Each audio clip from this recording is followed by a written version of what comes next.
नमस्कार प्रेक्षकांनो, तर आपण बघतोय घरोघरी मातीच्या चुलीचा आजचा एपिसोडच्या सुरुवातीला जरी टेन्शनभरं वातावरण असलं तरी शेवट मात्र जरा पॉझिटिव्ह झाला आहे बरं का. तर इथे ओवीला बिचारीला भूक लागली आहे. ती येऊन इथे डबे शोधते की खायला काय आहे का.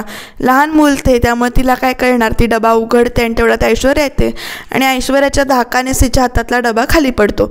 ऐश्वर्या तिला खाली उतरवते आणि नंतर म्हणते की हा लाडूचा डबा आहे, तो घे, रूममध्ये जाऊन खा आणि तुला काय हवं असेल तर गुलाब काकाकडून घे, तू पडशील कुठेतरी, हे मात्र ती प्रेमाने सांगते. आणि नंतर ती गुलाबरावाला हाका मारते, गुलाबराव गुलाबराव कुठं आहे तुम्ही, इकडे या. गुलाबरावला हाका मारल्यानंतर चालू करते, अहो माझी ब्लॅक कॉफी का नाही दिलीत, घरात नवरा नाही आहे तुझा, हरवला आहे आणि ह्या बाईला ब्लॅक कॉफीचं पडले, बघा कशी बाई आहे ती. आणि इकडे गुलाबराव म्हणतो की तुम्हाला कळलं नाही का वहिनी काय झालं ते, असं आईंना अटॅक आला आहे आणि त्यांना दवाखान्यात घेऊन गेलेत असं तो म्हणतो. आणि हे सगळं बोलणं चालू असताना तिकडे आजी पण येतात बरं का. ह्या म्हाताऱ्या बायकांना नको तेव्हा हट्ट करतात, नको तेव्हा नको ते ऐकतात आणि मग त्रास होतो. तर इकडे बघा आईंना अटॅक आला हे कळल्यानंतर आजींना चक्कर आली, त्यांना पाणी दिलं जातं, त्यांना सावरलं जातं आणि नेमकं काय झालं असं विचारतात. गुलाबराव सांगतो की आई आणि बहिणी देवळात होत्या आणि देवघरात असताना अचानक त्यांना चक्कर आली आणि अटॅक आला, त्यामुळं वहिनी त्यांना घेऊन दवाखान्यात गेल्यात. तर इथे ऐश्वर्या लगेच म्हणते, जानकी वहिनींनी मला सुद्धा कशी हाक नाही मारली, नाही तुम्ही झोपला होतात म्हणून हाक नाही मारली. तर लगेच ऐश्वर्या म्हणते कुठल्या हॉस्पिटलला गेलेत ते मी जाते, सिटी हॉस्पिटलला म्हणून गुलाबराव सांगतो. आणि मग त्याच्यानंतर ऐश्वर्या इथे गुलाबरावला सांगते की तू आजीची काळजी घे, मी जाते दवाखान्यात. तर इकडे आजी देवाला प्रार्थना करते, आत्ताच तर मी तुझी प्रार्थना करून आले होते की सगळं नीट होऊ दे आणि तू असं घरात आल्यावर काय दाखवलंस हे मला, अशी परीक्षा घेऊ नकोस आमची, असं म्हणून देवाची प्रार्थना करते.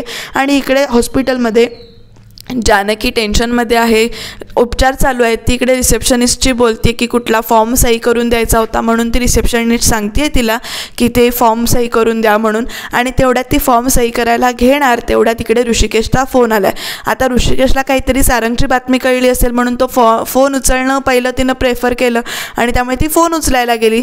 आणि फोन उचलल्यानंतर इथे ती फोनवर बोलते आणि तेवढ्यात बघा आपल्या ऐश्वर्याने एंट्री घेतली आहे बरं का इथे. आणि ती विचारते की सुमित्रा रणदिवे इथेच आहेत ना वगैरे.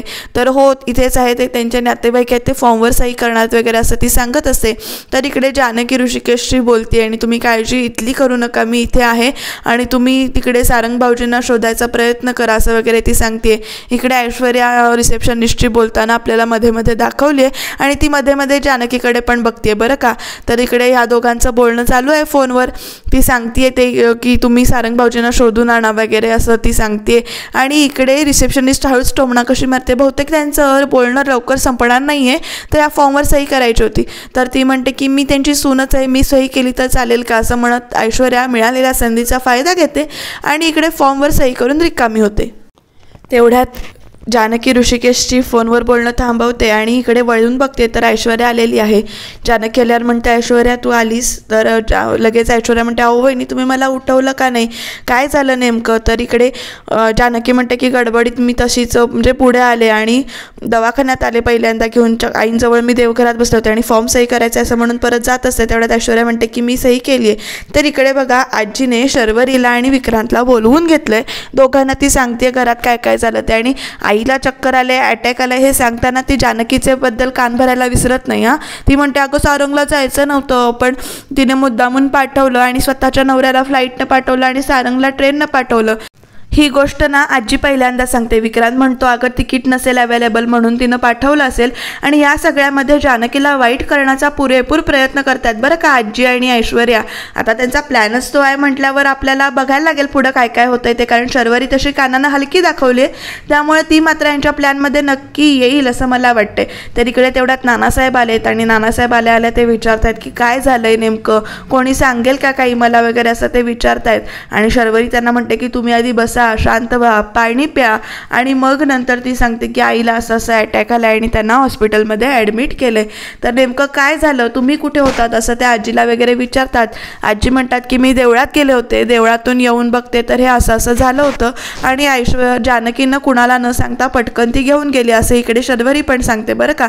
आता ह्या शर्वरीला ना नेमकं काय बुक करायचं किंवा काय बोलायचं ते आपण पुढे पुढे बघूया, कारण ही जर जास्ती मध्ये मध्ये करायला लागली ना तर नक्कीच की खूप काही वाईट बोलून जाईल बरं का. तर इकडे आता सगळ्यांना टेन्शन आलं आहे की आईंना अटॅक आला आहे म्हटल्यावर प्रत्येकजण ते दवाखान्यात जातो आहे, शिवाय आजीला सोडून. सगळे म्हणतात की आम्ही जाऊन येतो, आम्ही काय असेल ते तुला फोन करतो आणि तू इथे थांब. शर्वरी जाताना गुलाबरावला सांगते की काळजी कर, आजीची काळजी घे, आणि ही सगळे हॉस्पिटलला जायला निघतात. इकडे ऋषिकेश मात्र आपला दाखवला आहे सरकारी दवाखान्याच्या इथे, बिचारा टेन्शनमध्ये दाखवला आहे तो की आता सारंगला शोधायचं की आईकडे जायचं हा विचार तो करत असतो. आणि तो आईकडे जायला निघणार तेवढ्यात तिथे पोलीस परत आलेले आहेत. त्याला दिसतात पोलीस आलेले आणि तो खूप आठवणीत आहे सारंगच्या पण. आणि नेमकं त्याला कळत नाही आहे की आता रिॲक्ट काय करावं, दोन्ही बाजूनं संकट आले तसं म्हणून तो देवाची प्रार्थना करत असतो. तर इकडे पोलिसांना तो म्हणतो की माझ्यावर म्हणजे दोन्ही बाजूनं संकट आलं आहे आणि आईला अटॅक आला आहे, सारंग सापडत नाही आहे त्या गोष्टीमुळे. तर पोलीससुद्धा म्हणतात, ते साहेब म्हणतात की तुम्ही आता तुमच्या आईजवळ असणं गरजेचं आहे. आम्ही शोधायचा प्रयत्न करतो आहे पण अजून तरी आम्हाला कोणी सापडलेलं नाही आहे आणि आम्ही जेव्हा आम्हाला सापडेल तेव्हा नक्की तुमच्यापर्यंत माहिती पोचवू. तुम्ही आता तुमच्या घरच्यांजवळ तिथे आईजवळ असणं गरजेचं आहे असं ते सुद्धा सांगतात. आणि इथे आश्वासन देतात की जर काही तुमचा भाऊ वगैरे सापडला तर आम्ही नक्की तुम्हाला पहिला कॉन्टॅक्ट करू, कारण अजून तरी माहिती आलेली नाही आहे आमच्यापर्यंत, आम्ही शोधायचा प्रयत्न करतोय असं ते इथे सांगतात. इकडे सारंगला शोधायची प्रार्थना करतो, तो त्यांच्याकडे हात जोडतो आणि इकडे निघून जातो. तर ह्या दोघी इथे हॉस्पिटलमध्ये बसल्यात आणि बाकी सगळेजण इथे हॉस्पिटलमध्ये आलेत. नानासाहेब, शर्वरी, विक्रांत सगळे आलेले आहेत. आणि विक्रांत पण इथे विचारतोय की नेमकं काय झालं आणि कुठे होतात. तर जानकी म्हणते की नशीब मी त्यावेळी आईंजवळ होते म्हणून मला हे सगळं कळलं किंवा मी त्यांना इथे घेऊन आले दवाखान्यामध्ये. नानासाहेबांना ती सांगत असते की असं असं देवघरात आम्ही दोघी बसलो होतो, कारण नानासाहेब विचारतात की नेमकं काय झालं. आणि तेव्हा ती सांगते की आम्ही बसलो होतो आणि तेवढ्यात ही शर्वरी म्हणते की तू का पाठवलं सारंगला. आता ह्या गोष्टीवरनं मात्र नवीन रामायण इथे होणार. नानासाहेब म्हणतात की हिला कधी काय बोलायचं ते कळतच नाही. ऐश्वर्या मात्र आपली सारंगला तिनं का पाठवलं असं विचारल्यानंतर डोळे मोठे करून तिच्याकडे बघते, म्हणजे चला हे पण प्यादा आपल्या हातात आहे हे तिला आता जाणीव झाली. आणि एकदम ती जेव्हा शर्वरी ऐश्वर्याजवळ येते तेव्हा लगेच ऐश्वर्या सडनली मूड कसा चेंज करते बघा आणि एकदम रडायला लागते. अजून नाही काही कळलं सारंगबद्दल असं म्हणून रडायला लागते. लगेच सरड्यासारखा रंग बदललाय बरं काही नाही. आणि इकडेही दोघं पण तिच्याकडे बघतायत बरं का. तेव्हा शर्वरी तिला धीर देते की नको काळजी करू, आम्ही सगळे आहोत तुझ्याबरोबर. विक्रांत विचारतोय नेमकं काय झालं वहिनी. तर इकडे आता फ्लॅशबॅकमध्ये दाखवलं नेमकं काय झालं ते. ती सांगते की देवघरात आम्ही बसलो होतो, गोळ्या घेऊन गेले होते मी आईंच्या आणि ऋषिकेशचा फोन आला. आईंनी हट्ट केला की तो फोन स्पीकरवर ठेवला पाहिजे.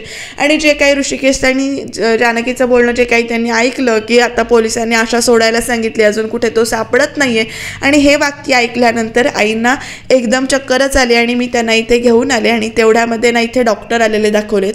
डॉक्टर आल्यानंतर सगळ्यांचा चेहरा आता डॉक्टरांकडे की डॉक्टर काय सांगतायत. तर डॉक्टर इथे सांगतायत की सुमित्राईंची म्हणजे त्यांची काळजी करण्याची गरज नाही, पेशंट आउट ऑफ डेंजर आहे. आणि त्या जानकीने लवकरात लवकर इथे आणलं म्हणून हे सगळं झालं. आता इथे जानकीचं कौतुक करताना सुद्धा यांच्या चेहऱ्यावर 12 वाजलेत बरं का ऐश्वर्याच्या.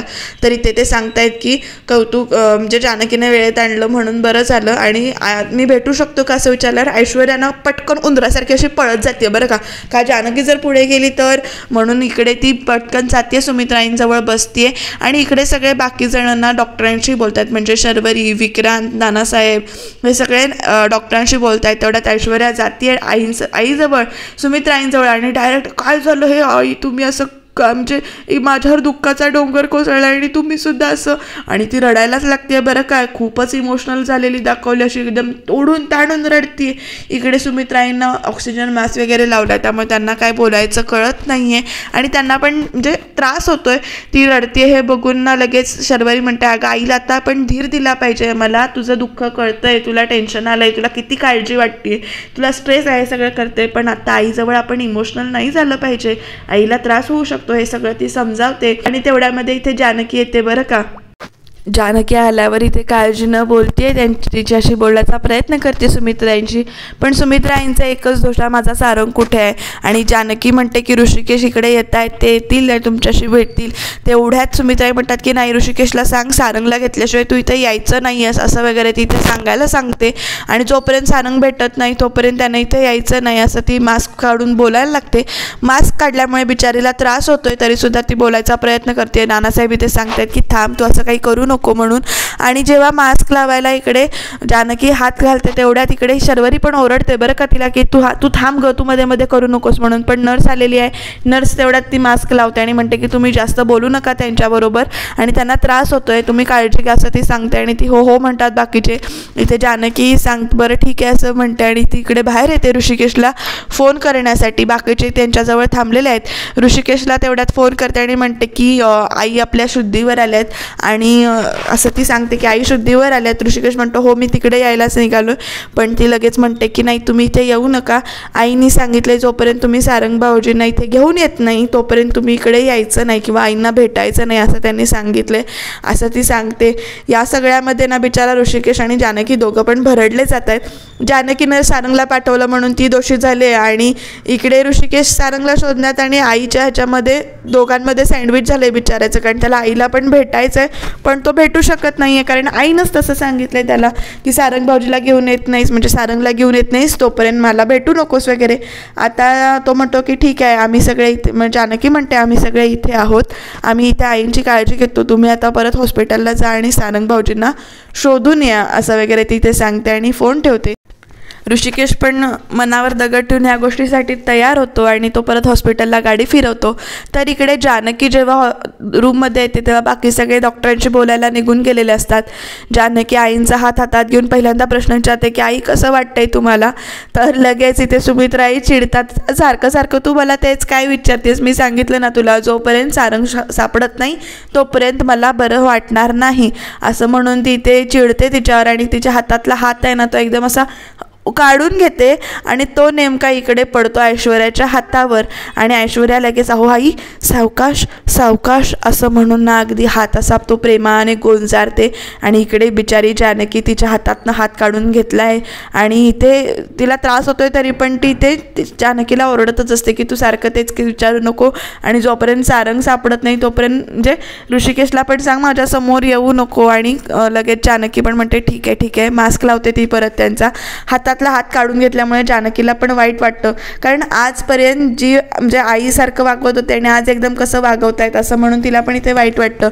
इकडे ऋषिकेशला गाडीमध्ये बसत असताना तेव्हा जेव्हा आईला बरं वाटत नसायचं तेव्हा तो पाय चेपून द्यायचा. त्यावेळेला त्या दोघांचं बोलणं जे काय असायचं ते आठवतं की तो कसा पाय चिपायचा आणि इथे आई म्हणायची की बास माझे पाय म्हणजे मला आता बरं वाटतंय. पण तोपर्यंत ऋषिकेश कसा म्हणायचा की जोपर्यंत तुला पूर्णपणे बरं वाटत नाही तोपर्यंत मी तुझे पाय चेपणार. आणि इकडे सारंग बरोबर कशी मस्ती करायची दोघंजणं हात वगैरे पिरगळून आरडाओरडा आणि दोघांच्या मजा मस्तीचे क्षण हे इकडे ऋषिकेशला आठवत आहेत.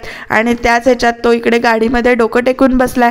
तेवढ्यात एकटा माणूस येतोय आणि गाडी थांबवा म्हणून सांगतो आणि म्हणतो की एकट्याला हॉस्पिटलमध्ये न्यायचं आहे आणि प्लीज गाडी थांबवा, इथे कुठलीच गाडी नाही आहे वगैरे इथं तो सांगतो. तो ड्रायव्हर आहे तो म्हणतो कशाला तुम्ही यांच्यामध्ये पडताय. तर ऋषिकेश त्यांना समजावतो अरे हॉस्पिटलला न्यायचे त्यांना अडचणीचे प्रसंग आहे आपण नेऊया असं म्हणून तो इथे सांगतो ऋषिकेश त्यांना. आणि तो दोघं पण त्या माणसाला आणायला इकडे जातात.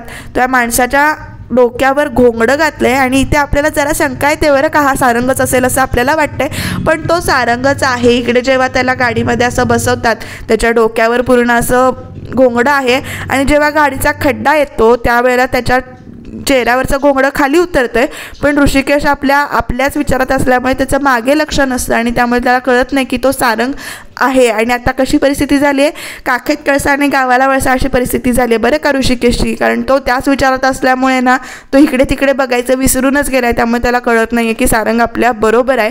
आणि इकडे बघा प्रेक्षकांनो उद्याच्या भागामध्ये जेव्हा ते हॉस्पिटलमध्ये जातात तेव्हा तिथली नर्स म्हणते की यांना लवकरात लवकर मोठ्या हॉस्पिटलमध्ये नेलं पाहिजे. तिथले लाईट वगैरे जातात आणि अचानक इकडे सारंगचा हात म्हणजे ऋषिकेशचा हात सारंगच्या हातात जातो असं काहीतरी त्यांनी दाखवलंय. आणि जानकी मात्र इकडे देवाची प्रार्थना करते, जरा कमी देवाशी भांडते की आता तुझी परीक्षा आहे माझी परीक्षा नाही आहे, तू आता सारंग भाऊजींना परत आणायचं. दिवा इकडे फडफडतोय कारण तिकडे नर्सने सांगितलं की इकडे ह्या पेशंटची तब्येत जी काही आहे ती खूपच खराब आहे सिरियस आहे आणि आपल्याला त्याला मोठ्या हॉस्पिटलमध्ये नेलं पाहिजे. इकडे लाईट गेलेले दाखवलेत आणि इकडे सारंगच्या चेहऱ्यावरचा जो काही घोंगडा आहे ते निघून गेलेला दाखवले. काय होईल उद्याच्या भागात बघूया.